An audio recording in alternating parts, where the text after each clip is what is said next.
Hi, baby boomer fans. We are Jackie and Janine, the Pfeiffer sisters, and love to talk about the 1950s, inviting you to reminisce with us as we explore experiences of that decade. Grab your favorite malt or Green River. Make sure you are wide awake and get ready to be inspired about the 1950s. Welcome to the 1950s Fun Chat. Hello, everybody. We are so happy that you joined us today. And this is a very special Fun Chat that we're recording today. For it was September 20th of 2021 when the inauguration of this YouTube channel, the 1950s Fun Chat, took place. Since our first chat was recorded and streamed, we have had the very distinct pleasure of sharing personal nuggets of history as told by those who lived in the 50s. Now, these over 200 remarkable guests with their distinct stories of those baby boomer days have hailed from sea to shining sea and beyond the borders of our great country. Now, as America celebrates its 250th anniversary, we commemorate our 250th 1950s Fun Chat. Today, Jackie, on this 1950s Fun Chat reunion panel, we're calling it, we join with three of our former guests. From America's 49th state of Alaska, to the plains of North Dakota, to Philadelphia, the city of brotherly love, we capture the spirit of America within their voices. So, Jackie, it's with great pleasure that we introduce our guests to you. It certainly is. And welcome, viewers, to this special 1950s Fun Chat. Mm-hmm. Our first guest is Fun Chat number 8, Kathleen Brandt. Born into a farm family in 1942, Kathleen was engaged in one of the most important and influential careers possible. She was a third-generation elementary school teacher in a 5-generation teaching family. From her grandfather to her granddaughter, all have been involved in teaching. Kathleen's daddy was her country school's first grade teacher in rural Kansas. So Kathleen graduated from Kansas State Teachers College, now known as Emporia State University. This gifted teacher had the opportunity to help shape the future of young Americans daily. Her intelligence and her sense of humor inspired curiosity in her classroom and made a positive influence on many impressionable lives as an elementary teacher in Garden City, Kansas, and in Sitka, Alaska. Our next guest, Fun Chat number 85, the Reverend Dr. Robert Polk. Bob was born in 1928 in Chicago, and he's a graduate of Doane College in Nebraska and Hatfield Theological Seminary in Connecticut. He is an ordained congregational minister who has held pastoral and YMCA youth director positions in North Dakota, New York, Louisiana, and Nebraska, to name a few. Bob is the grandson of an enslaved family of Charles Polk, cousin of President James Polk, hence the origin of his last name. He is the author of 3 books. Our third guest is Fun Chat number 235, Sylvan Melroe. Born on a farm near Gwinner, North Dakota, Syl is a member of a several generational family possessing the characteristics of tenacity and creativity. Founded in 1947 in Gwinner, North Dakota, the Melroe Company, now known as the Bobcat Company since the year 2000, is the historical American farm and construction equipment manufacturer that created and popularized the Bobcat skid steer loader, effectively inventing the compact equipment industry. Kathleen and Bob and Syl, we welcome you back to the 1950s Fun Chat. Hello. Thank you. You're welcome. Glad to have you here. So we have some questions for you, and we'd like each of you to answer them in your short, concise way. So we're going to start with Kathleen. Would you first answer this? When you think of the decade of the 1950s, what memory comes to mind and why? Early, of course, was the country school, all 8 grades in one room, one teacher. However, second grade, my daddy stopped teaching and we moved into town and I got to go to town school. My husband calls that a watershed year. Everything was so different. What in a classroom of 31 second graders with one teacher. Oh my gosh. And all those other grades spread out throughout the school.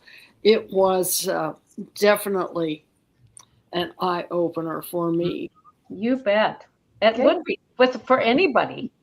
And then back out to the country school with different teachers, mostly men teachers until I was in 8th grade.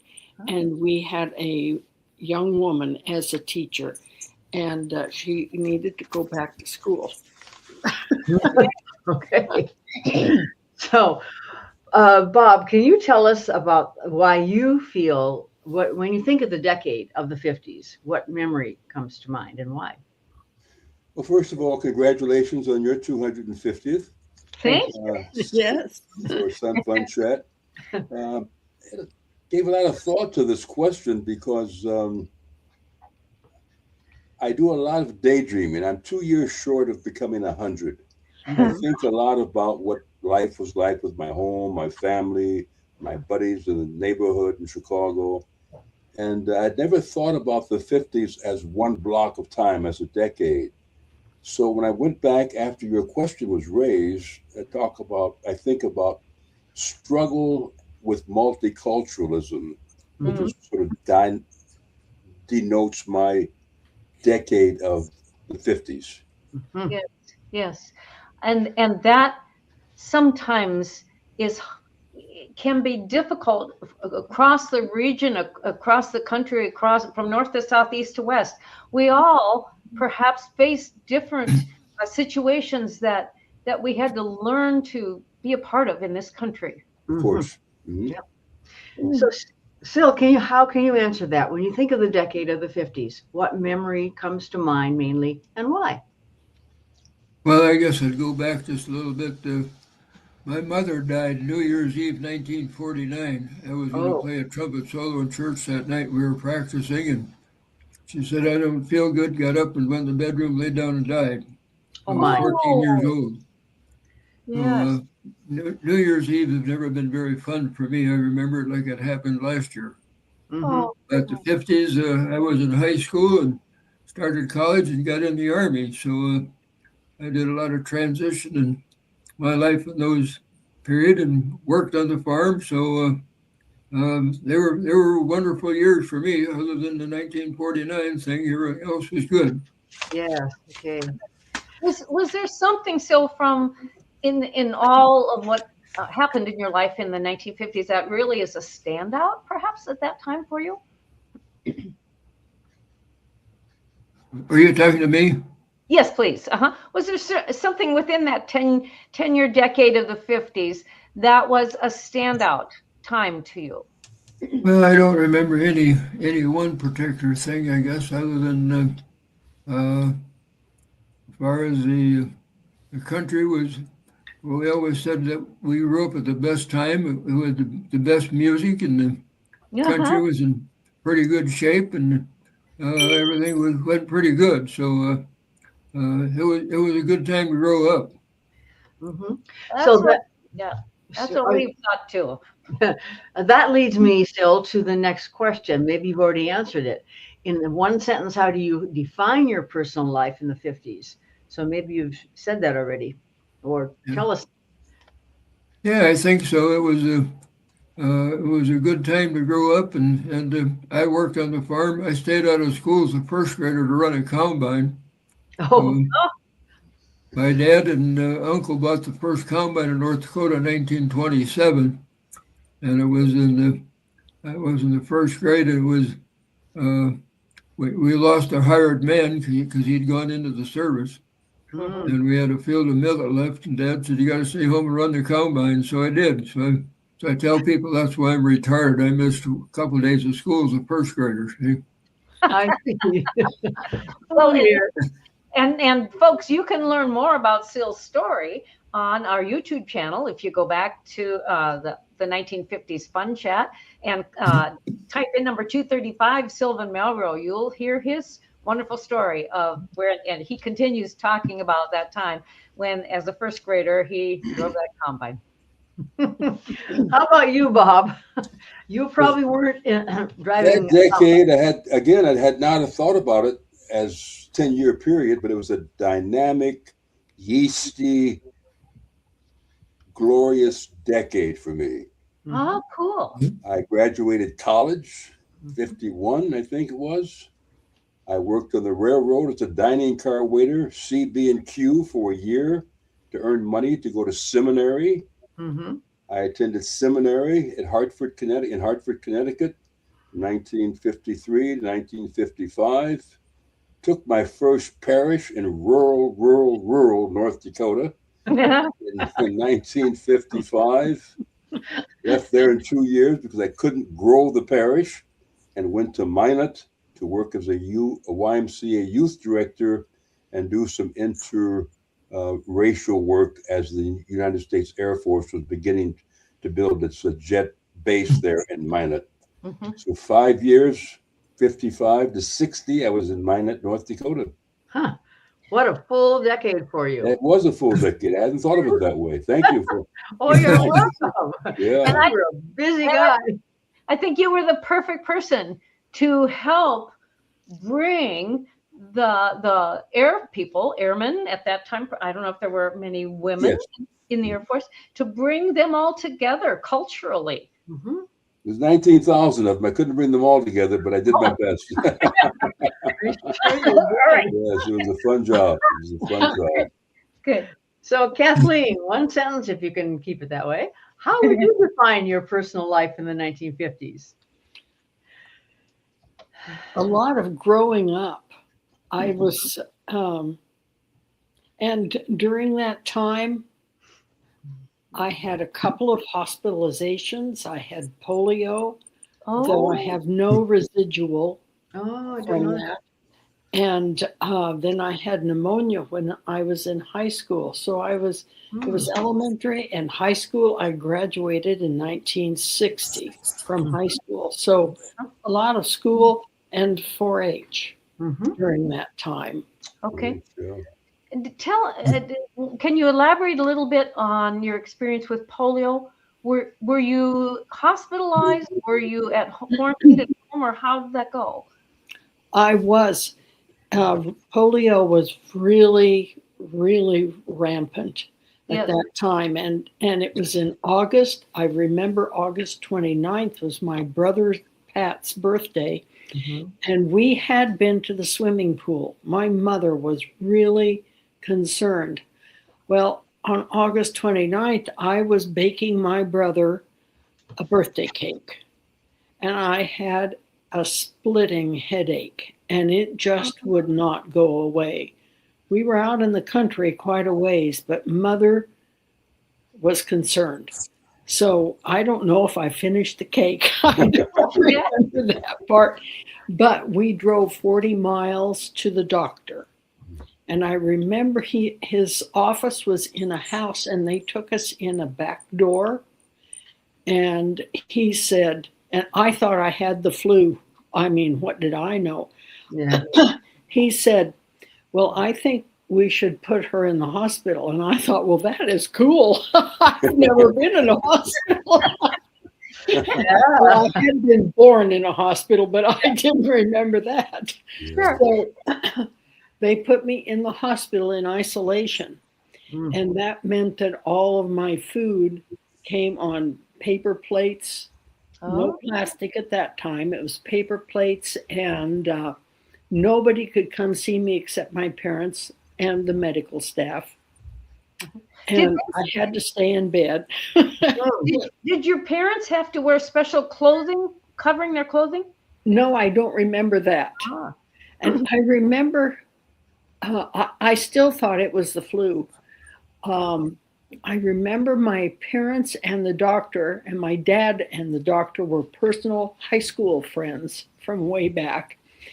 And so they were standing over by the window, and I couldn't really hear what they were saying, except that he said, well, I think probably Pat and Danny had it too. Those were my two younger brothers. So I thought, this is really strange. They wanted me to stay in bed. And finally, I think I was there 5 days. I went home. School had started by that time. Okay. My brother Pat was in school. He was 2 years behind me. And he came home from school one day and he said, Kathleen, the kids don't believe me when I tell them you had polio. And I said, well, I didn't have polio. We had a raging argument. And then, of course, it was, Mommy, tell her she had polio. That's how I found out. Okay. Did the headache condition continue on? No, I don't remember that it did. Oh. I don't remember. They probably gave me some medication for that, but I don't know. And about how old were you then? I was 9. I was not quite 10. And I don't remember any residual at all. Good. So maybe it was caught in time. My mother was really sensitive to the fact that it could be polio. Interesting. You just never know. So, Bob, would you start with this one, please? Who has been the most influential person in your life and why? Well, let me first say that my life has been multifaceted. I've given you an insight into the 50s, but I was not a good student in elementary school or high school. I was a troublemaker, and we couldn't figure out what the problem was, that is, the adults and the principals. It boiled down to years later, many years after the 50s, that I was dyslexic. So I was one who could not read well or coordinate things well. I was always in trouble with the trouble guys in my class. And so in my church, we belonged to a little congregational church, Lincoln Memorial Church in Chicago. We just changed leadership. A new minister and his wife came to town to work at that church. And I think she saw something in me over and above my difficulties and began working with me, giving speeches, play reading, and things like that, that began to settle me down on the naughty side and lift up the spirituality that we all have on that side. And her name was Eleanor Rush, and she was a superb Christian educator and a wonderful wife to our pastor there. And that's the person that really, my parents were very good to me, but she's the one that really brought me out into a world that I didn't know existed. I would place her as the very main person in my life beyond my mother and father, who thought I was just a naughty, crazy kid.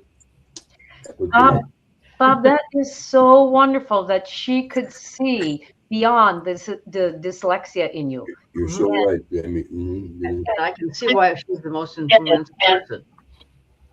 I say that again, Jackie.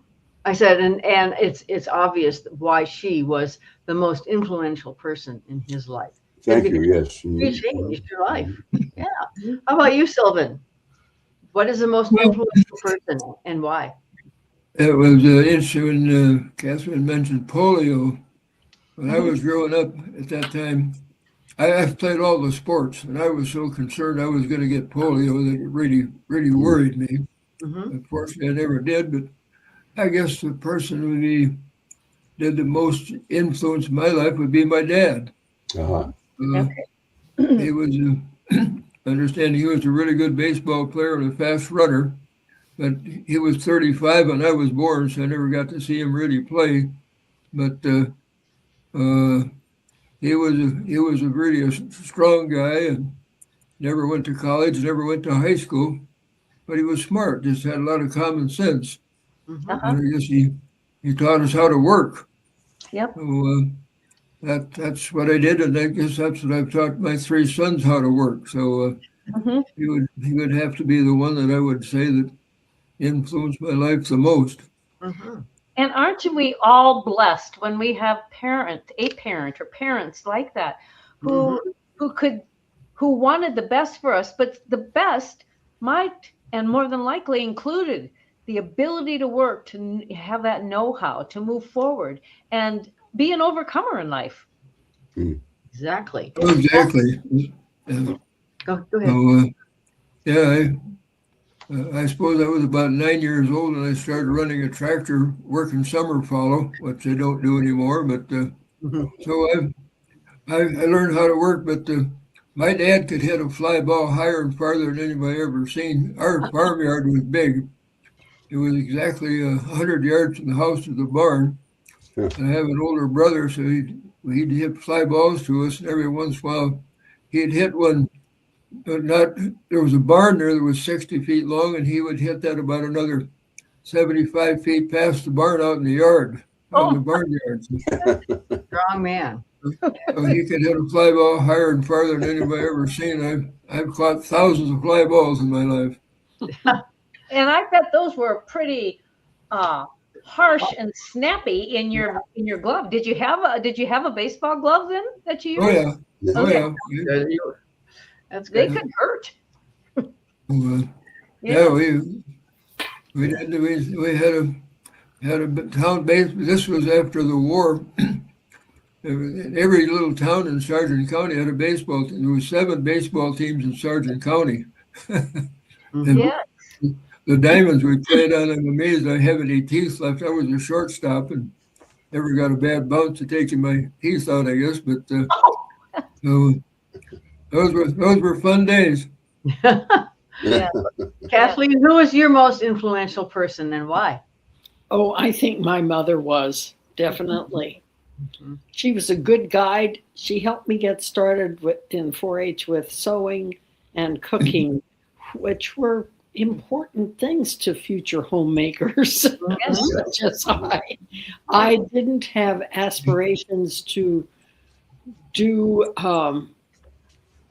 anything that was way different. I thought at one time I wanted to be a nurse, and my mother said, "Oh no, you don't want to be a nurse. That's hard work." Teaching That's hard work. Well, she had 7 sisters. Oh. And she and her sisters all taught school at least for a little while. Kathleen, did you have a huge garden too then? No. Ah. No, my mother didn't particularly like gardening. Okay. So, I join her in that one. me too. So this year, our country is celebrating, as you know, 250 years of independence. So what does being a citizen in the USA mean to you? Sylvan, let's have you start. Okay, well, again, the 50s were a great year. The war was over. But living in this country, I've been in all 50 states and 40 countries around the world. Nice. So, we live in the best country in the world, and absolutely we have some problems, but nothing like other places. So I'm very proud to be an American. I'm a veteran, and I'm still in the color guard, and I do military funerals. I've done about 700 as a squad leader. So I'm proud to be an American and proud to be a veteran. Yes. Okay. Sil, do you when you were in the war,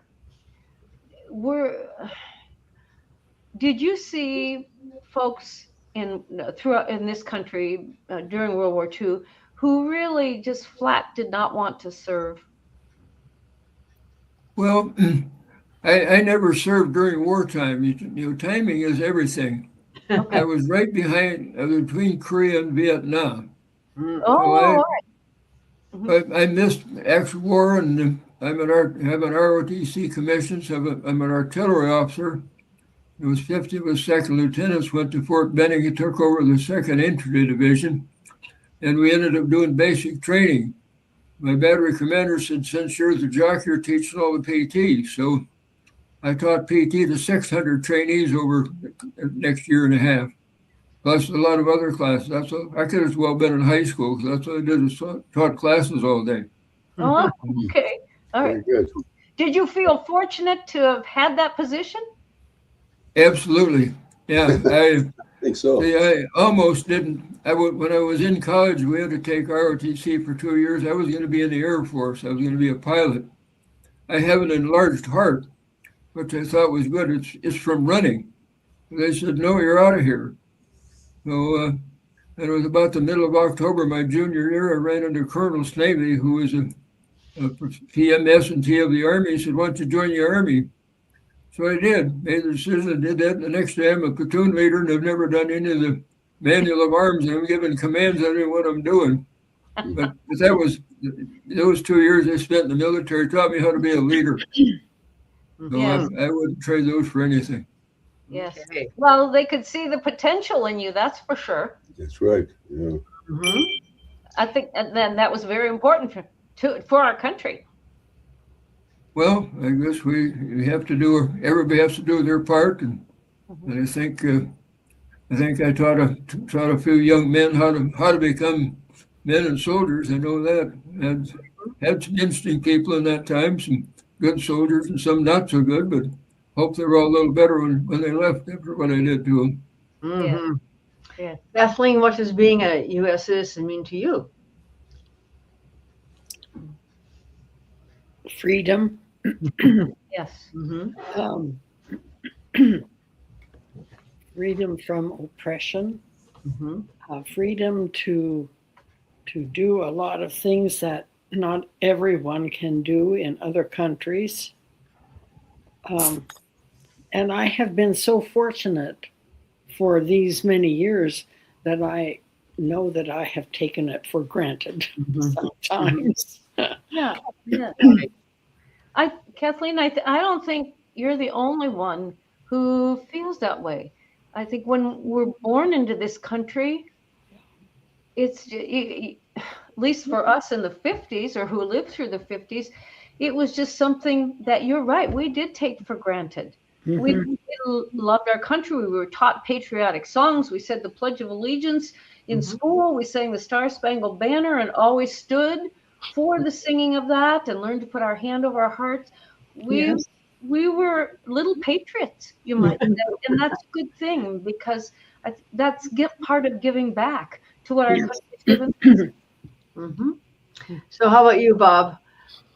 What does being a citizen mean? You know, this is a hard question for me because I'm African American, Mhm. and W.E.B. Du Bois, one of the great black scholars in America in the last century, talked about the two-ness of black people, Negroes, we called them, as we were called in those days, or colored. We had to be patriotic and do all the things you've just mentioned. We sang "My Country 'Tis of Thee" and all the other patriotic songs, and we did the things that were required. But by the same token, we knew that we were second-class citizens. There's a duplicity there that continues in our lives, Yes. and it's kind of a mixed blessing, I would put it that way, to say what it feels like, to be honest about it, because we helped to build the country, but we're the least respected in this country. And as was mentioned in the introduction, and thank you very much, my grandparents, not my great grandparents, my grandparents were enslaved on my paternal side to the cousin of James K. Polk. Mhm. They lived in Texas, and they were part of the Juneteenth. They didn't know that we had been freed for 2 years. Oh my Oh. goodness. So the word got to Texas, and that's why it's called Juneteenth, because we didn't know. And once we were allowed to go, nobody knew where to go. We were free. Sure. Didn't have a surname. And my dad's sister told him that the compound of the enslaved people had to have a meeting to decide what we would call ourselves. Just can't be Joe the rest of your life or George. Mhm. So half the group selected Polk, They thought, well, that's a little bit of a dignified name. We get out and try to find jobs and all. The other half called themselves Blocker, Blocker. Oh. And they went there. We all went our own ways, and we struggled. My dad went to the third grade. He learned how to read and write, and that was it. And he was given away to a family that brought him to Chicago. Mother had 17 kids. I guess she wanted to give away 17 of them if she could.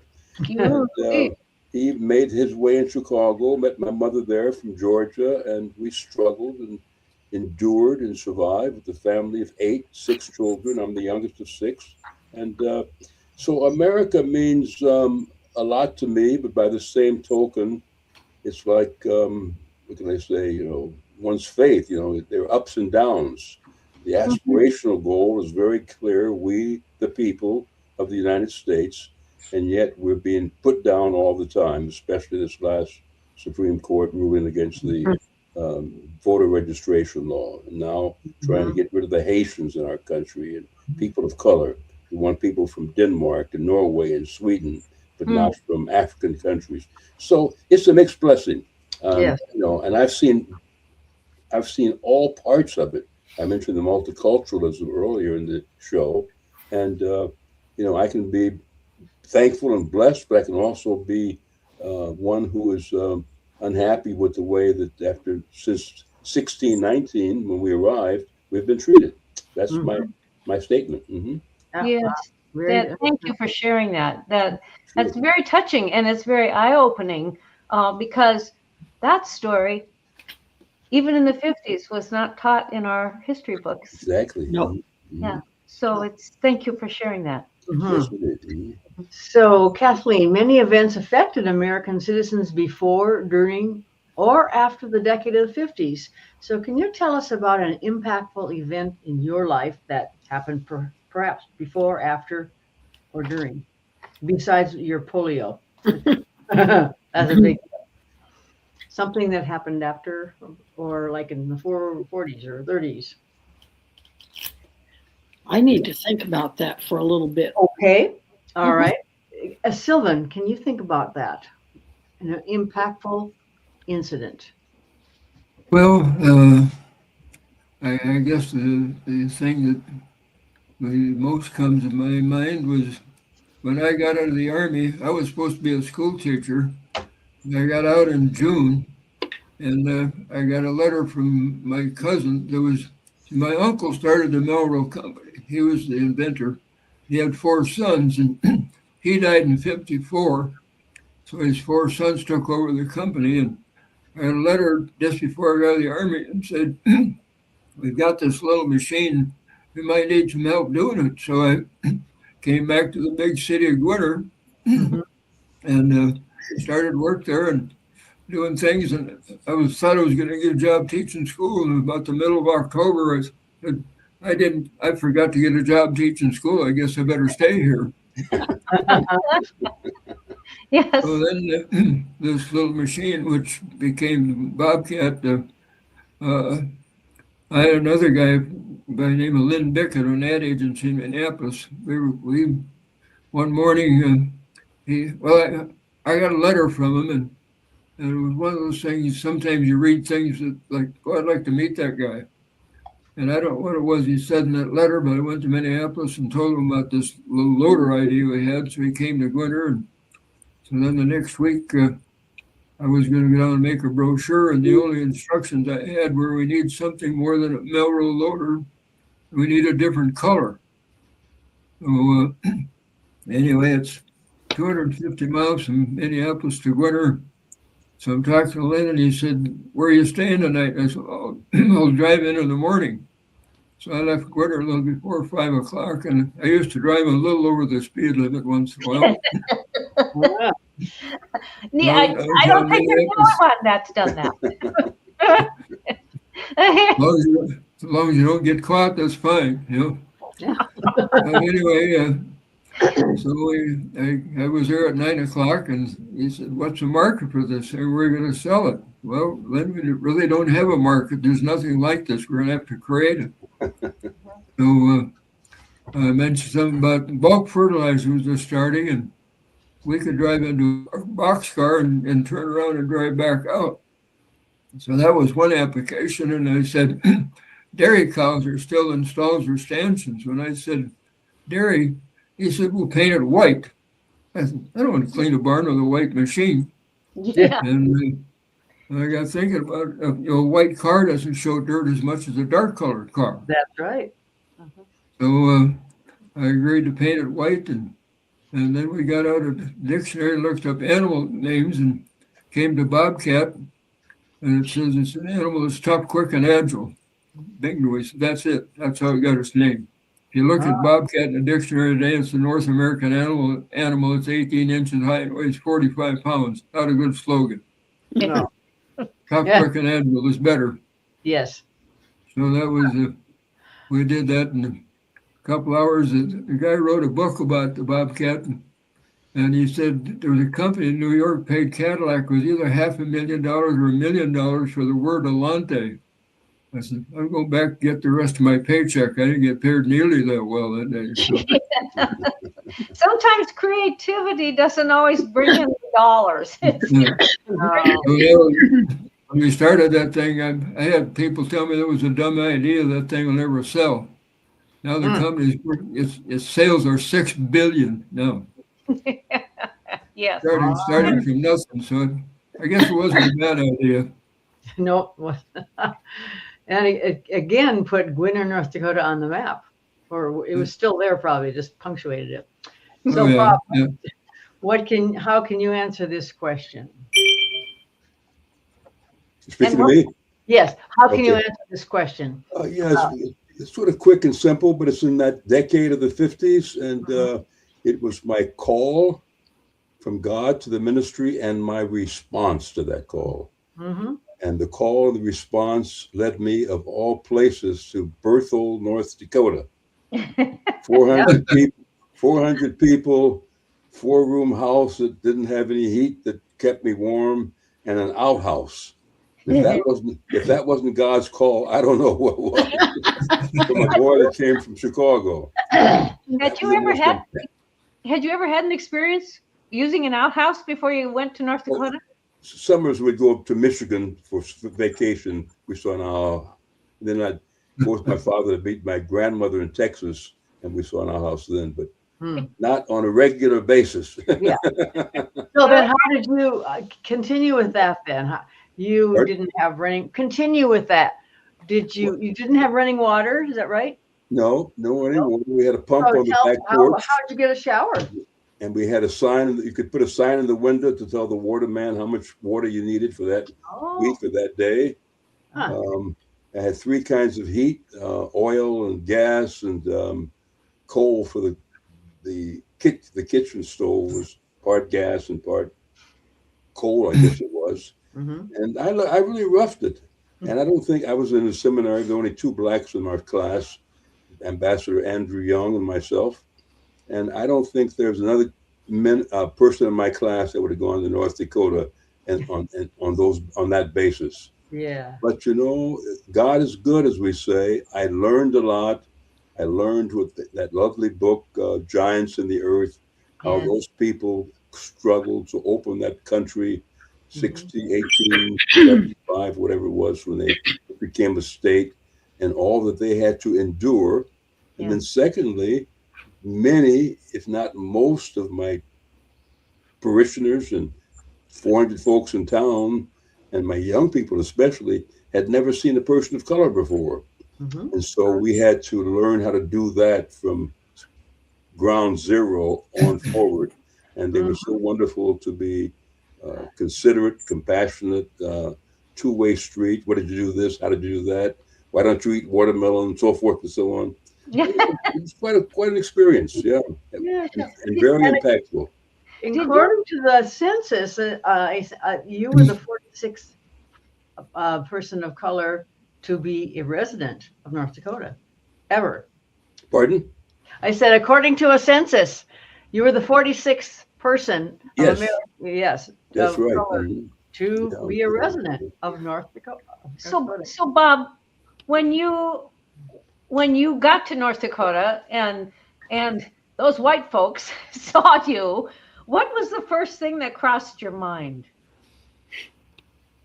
It's hard to say because I had been exposed to a lot of white people before that. Okay. So I would say in a general answer, I know more about you than you know about me, Yeah. white people to black people. Yes. So I wasn't shocked or anything. I mean, they didn't call me any names, but I guess they, under their breath, they may have some of the guys who would hang out at the tavern, etc. Some of the families left the church because they thought I shouldn't be there. So I pursued and persevered, and I had a job to do. I had to be a pastor, a youth worker, a preacher on Sunday, put out the bulletin, make sure on Saturday night that the clinkers were out of the furnace, and I could make sure the church was warm on Sunday, shovel the snow, all those things that a pastor does. And they said, well, this is what anybody else would do, so let's give it a try. And I did it. That's interesting. You said the word clinkers. I haven't heard that word for years. Right. Word of what? Clinker. We know what that is. Oh, but yeah. I don't know why it came up, but it did. Yeah. We had a furnace at home that we had to take out the clinkers, so I knew what they were. Yeah. Sylvan, did you have a furnace that had clinkers in it? Yeah, Chicago. Oh yeah, we burned coal. Yeah. Huh. So a lot of that I knew. I shoveled snow in Chicago, And, you know how to do that. Huh? So Sylvan, did you have a furnace that I think burned coal, and then you had clinkers to remove? Oh yeah. Oh yes. Yeah. We never had electricity till 1945. My dad bought a wind generator. Okay. And then the RA came through, and I think it was in 48. So yeah, I know what an outhouse is. We all do. Yeah, I think we all had our experiences there. I know how to shovel. I know how to shovel snow. I tell people now that I don't need to do it anymore because I'm as good as I'm going to get at shoveling snow. So yes. Well, the Bobcats certainly could have helped with that too, eventually. That's right. that's what I was saying was back in BC before Bobcats. Okay. Oh, I see. That was BB I before would Bob. say that the joy of my life has been being able to accept and merge the rural with the urban, and people that didn't know how to keep those two in balance. And I feel very privileged to have had that opportunity and to be able to do that. Yes. Kathleen, do you have an answer for us now?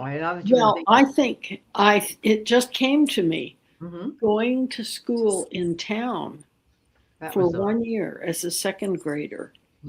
That really opened the world to me. Definitely made a difference. And then 4-H. So much, I learned so much through 4-H. In 4-H, our club was very active. We had some wonderful parents that guided that club. And we had meetings every month, a meeting every month, and sometimes there would be other meetings, project meetings and so forth too. Excuse me.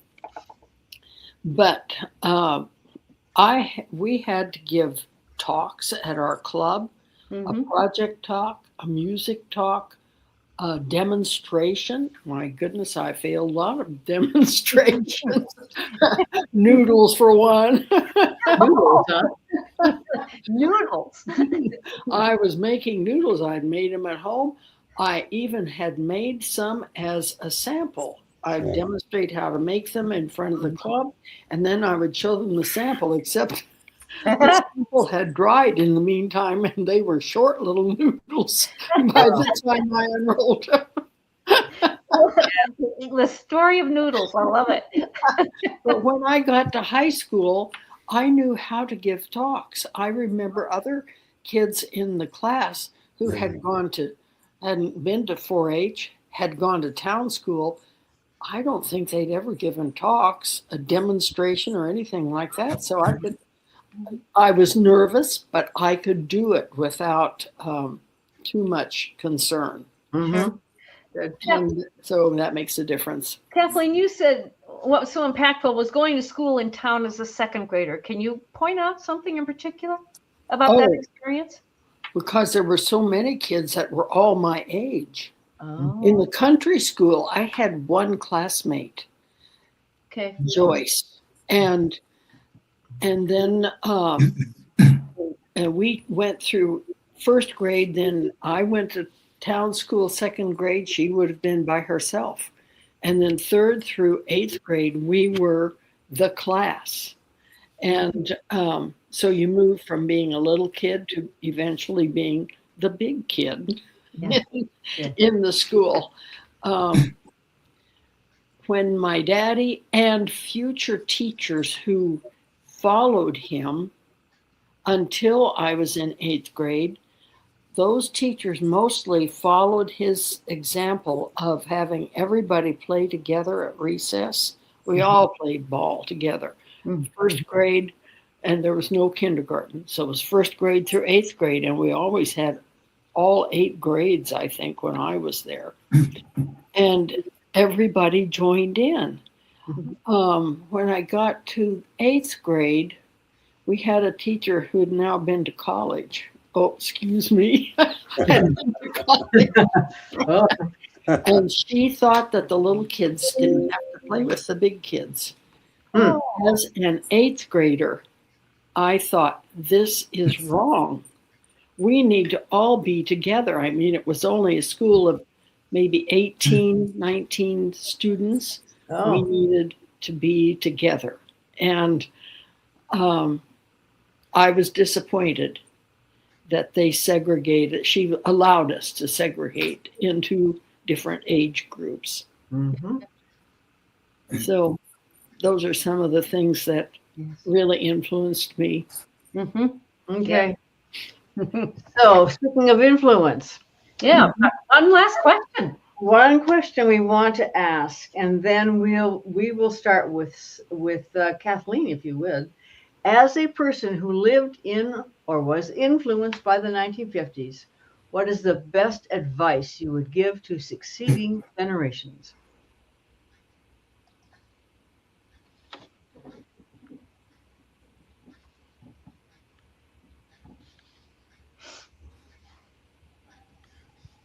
I don't think I'm capable of giving advice. Do you want to think a bit again? Think about it again. Think about that. Advice to Thank you. succeeding generations. Okay, Bob. What do you think? You asked the wrong person. You know, Oops. Now, we're not going to let anybody off the hook here. I am a centenarian almost. And I've been a Depression baby, a World War II baby, that generation, the hip hop generation, the what's the one that you call I'm looking for another word, but every decade we seem to have a generation of unusual young people. I must admit that I'm not as optimistic as some of my clergy friends are. I'm very worried about what is going to happen to the young people who are coming up now.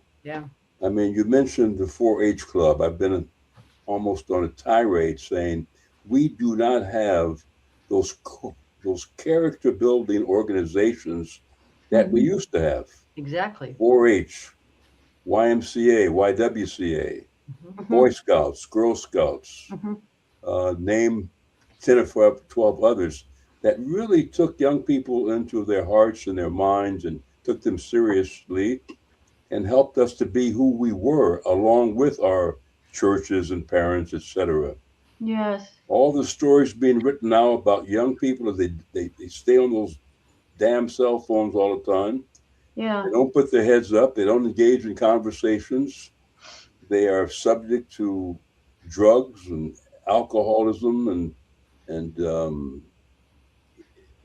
a way of living that does not connect them. They're not connected with the larger society. And finally, I would say we have to consider what AI is going to do to this next generation. Yes. The whole idea of technology and how will we relate to each other.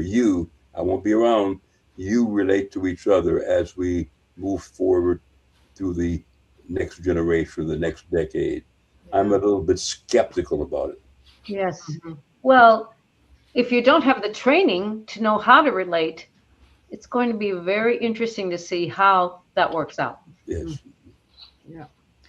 So, Sylvan, what can you say to Right. succeeding generations? Bob, you summarized that very well about the young people, and it really worries me what I see these young people doing, and they don't know how to communicate. You Yeah. know, try to get young people on the telephone now. They don't take phone calls, and you just can't communicate with them. Mm-hmm. So that's the problem. But what I've told my grandsons, uh, when you go to work, if you're supposed to be at work at 8 o'clock, you get there at 7:45. You know, you're there the first one there, and be honest. Uh, After I left the Bobcat Company, my cousin bought Steiger tractor, farm machinery, big 4-wheel drive tractor. When I joined that company, it had 5 district managers and 30 dealers. It did about $3 million. I left 7 years later. I had 19 district managers, 3 regional managers, 350 dealers who did 124 million. And it wasn't any real secret of what I did. You just be honest with people. Yes. Yeah, you have problems, but admit you have a problem and solve the problem. Mhm. Yes. And don't run away from problems. Hit them face on and do it. But I have a funny question for Kathleen. How far are you where you grew up? Were you from Sharon Springs, Kansas? It was quite a ways, I think. I've never been Okay. to Sharon Springs. Okay. So, Well, this is a funny story. When I got out of the Army in June of '60, I moved into a house right across the street from our parsonage. And the minister and his wife moved in at about the same time they were there, and he was from Sharon Springs. Mm. So our kids were kind of born at the same time, and so anyway, this is now 1963. I was traveling most of the time, but I happened to be in town that night, and Ray Mai was his name. The only night of the year he was out of town. He was in Fargo at a meeting. His wife called about 2:30 in the morning. She said, "I need to get to the hospital. I'm going to have a baby." So I got. It was in January. It was probably 10 below, and the wind was blowing. We went to the town of Oaks. It was 27 miles. So I'm driving as fast as I could. The snow was blowing across the road. Ruth, don't have that baby in my car, please. So we get to the hospital. It was a Catholic hospital, and so Ruth gets in, and the Catholic nun talks to her, and she said, "Are you the husband?" I said, "No, this is my minister's wife." What kind of a deal you got going in winter, Well, you did a great service, believe me. Very close community. Yeah. Oh, yeah. We laughed about that many times. That timing is everything, I guess, isn't it? Yeah. So, Kathleen, what about advice that you be giving succeeding generations? And maybe you've done that with your grandchildren. well, maybe I have. Maybe I haven't. I like meeting people. And one of the things that we have in Sitka in the summertime, a lot of people, our town population almost doubles sometimes if all of the projected visitors are in town. We have a town of about 8,500 people, no outlying districts. That's it, we're here. And when we have ships that bring people in up to almost 9,000 possible visitors. Now, we don't know how many of them actually come ashore in Sitka, but that really clogs the downtown area. That is pretty short. So, but I like to meet those people. I enjoy that. Look them in the eye. And in other words, put your phone in your pocket. Yeah. Yes. What's the first step you take to immerse yourself in the crowd?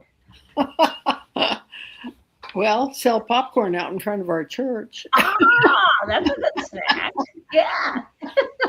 That brings people into our church, which is an historic site, not the church itself, but has been owned by the Lutheran Church since the Tsar of Russia deeded it to them in 18 sometime, way back when, 1840s. Was that it, Jackie? I don't know. I can't remember that, but 67. 1860. Well, that's 1867 was the transfer from Russia to the United States. Right. And so they'd been here since, well, we have an organ in the church that was built in Estonia in 1844. Wow. And it works? And it works. And it works. And so we are right downtown, in the heart of downtown Sitka. Yeah. And so we have a lot of people that come by, and many people say, oh, Lutheran Church. And they come in for any number of reasons. We have good bathrooms. But that's number one. But we have a docent there, and that changed. Those are volunteers from around the country and even farther than our country sometimes. And then we have a person outside selling popcorn that kind of brings their attention to the area and brings them in. So I enjoy doing that. I'm not afraid to go up to a person, ask them the name. I have friends my age, perhaps a little younger, who are not comfortable doing that. So I'm thinking, put the phone down, pay attention. You need a banner that says, welcome wagon. Yes, you are. So before we end, is there anything that any one of you want to say about the 1950s or anything else that you feel our viewers would benefit from? I miss some of the music of the 50s. Oh, Hey. I grew up in a family that liked to sing. Not that we went on the road or anything like that, except my dad sang in a quartet, cousins mostly, but some were just cousins of cousins, men's quartet, and they didn't sing barbershop, but they sang at funerals and other places, probably mostly at funerals. And they did not sing a cappella. They had a wonderful pianist who could change the key of a song in a moment. It's a little too high or too low. Yeah. Yes. And so we had music. In fact, one of the funny things I think is that after Harvey and I had met and were seriously dating, we were visiting my parents. My dad and Harvey were going someplace in the car. And all of a sudden, my dad broke out into song. Maybe it was, something like "Take Me Back to That Little Shack in Hawaii." Oh, yeah. And Harvey had never experienced anything like that. He didn't know if he was supposed to. Well, he was glad he didn't have to sing along because he didn't know those words. I think a lot of families in the 50s, at least we noted that in North Dakota, a lot of families would sing. Just whether it be the generations or on holidays or an evening or a weekend, it was just part of life. It brought us together. Music brought us together. Yes. And many homes had pianos. Yes. Or the pump organs. Yes, the old-fashioned organs. Yes. Yes. Our house was too small and it was too much money, but we had an accordion. Oh, Good. Very good. Still Lawrence Welk. Right. Every Saturday night I listened to him when I finished my sermons. So do we. 8 o'clock. Yes, Phil, did you have music in your home? Sylvan? Yes. Did you? My mother and another lady sang duets. She was a soprano and the other lady was a duet. And then my mother's sister, my aunt, was a piano player. Oh, And great. they sang duets for, I think, every event in Sargent County. I'm sure they never got paid for that.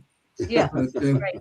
anyway, so yeah, I grew up in a very musical family. We're all singers. I've sang in church choirs for it's over 50 years. I sang barbershop for 12 years. Okay.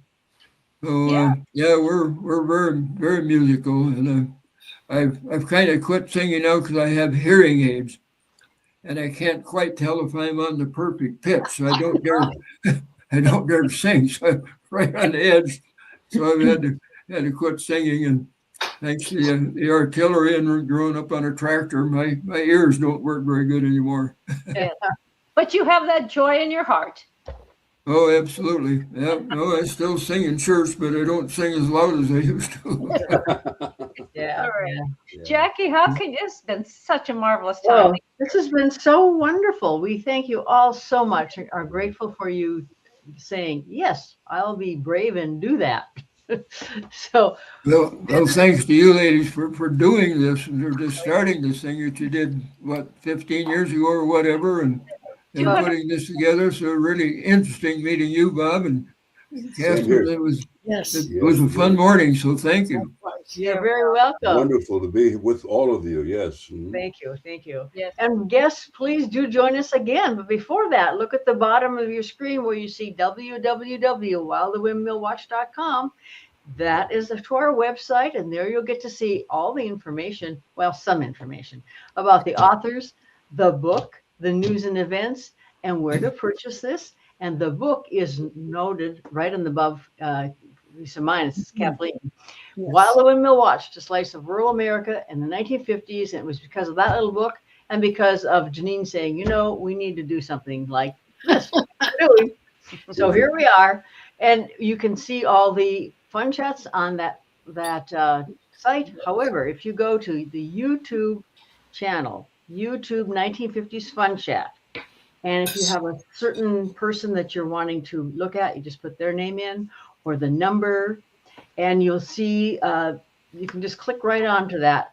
And then below, if you are in the YouTube channel, you'll see a thumbs up button and you'll see a red subscribe button. So please do note those. We appreciate you to letting us know. So until next time. Thank you. Thank all of you. Nice to meet you. Relatives about this 1950s Fun Chat. Take care. Bye-bye. Thank you.